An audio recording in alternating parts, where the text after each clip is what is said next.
అంటే జగన్మోహన్ రెడ్డిని మించిన పథకాలు ఇస్తానన్నాడు చంద్రబాబు నాయుడు. ఏమైనా కావచ్చు సంక్షేమ పథకాలు. జగన్మోహన్ రెడ్డి చెప్తే 100 ఇస్తానంటున్నాడు. ఎలా చూస్తారు? జగన్మోహన్ రెడ్డి చెప్పిన 100% ప్రతి ఒక్క పథకాన్ని ప్రతి ఇంటికి చేరవేసిన ఘనత ఎవరిదంటే మన వైఎస్ జగన్మోహన్ రెడ్డిది. చంద్రబాబు ఈ పథకాలు కాదు కదా, ఎన్ని పథకాలు చెప్పినా కూడా, ఏం చెప్పినా కూడా ఎప్పుడు చేయలేడు, అసలు రాలేడు కూడా. ఓటు కూడా ఎవరు కూడా ప్రతి ఒక్కరు కూడా ఇప్పుడు పేదవాడు బాగుపడాలంటే మన అమూల్యమైన ఓటును వైఎస్ జగన్మోహన్ రెడ్డికి వేసి ఆయన అత్యధిక మెజార్టీతో 175 సీట్లు ఎప్పుడైతే వస్తుందో పేదవాడు బాగుపడడానికి మూల కారణం అదే.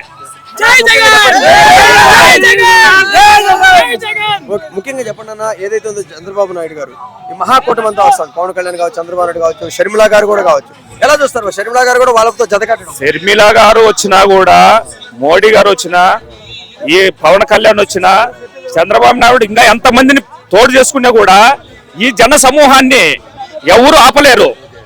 సింహ గర్జన ఒక జగన్మోహన్ రెడ్డికి దక్కుతుంది కానీ, ఆ కుటుంబానికి దక్కుతుంది కానీ, రాజశేఖర రెడ్డి గారి కుటుంబానికి దక్కుతుంది కానీ వేరే వాళ్ళతో సాధ్యం కాదు. ప్రజలకు చేయాలని కూడా ఒక వైఎస్ రాజశేఖర రెడ్డి కుటుంబమే చేయాలి. ఇట్లా అయితే ఏదైతే ఉందో వైఎస్ రాజశేఖర కుటుంబం అని చెప్తా ఉంది వైఎస్ షర్మిలా గారు కూడా. అన్న చేస్తున్న సంక్షేమ పథకాలని ఎత్తి చూపిస్తుంది, విమర్శిస్తా ఉంది. ఏమి చేసినా కూడా షర్మిలా గారు జగన్ గారి చెల్లెలే, కాదనిలే మనము. కాకపోతే ఏంటంటే వాళ్ళ సమస్యలు ఏంటంటే మనకు తెలియదు.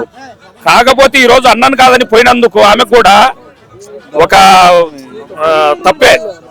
కాకపోతే ఆమె ఏందో విమర్శ చేస్తుంది జగన్మోహన్ రెడ్డి గురించి. కానీ ఒకే కుటుంబము, అన్న చెల్లెలే. కాకపోతే అన్నను వదిలిపెట్టుకొని పోవడము ఆమెకే వదిలేయాలి, అది మనం చెప్పకూడదు. అది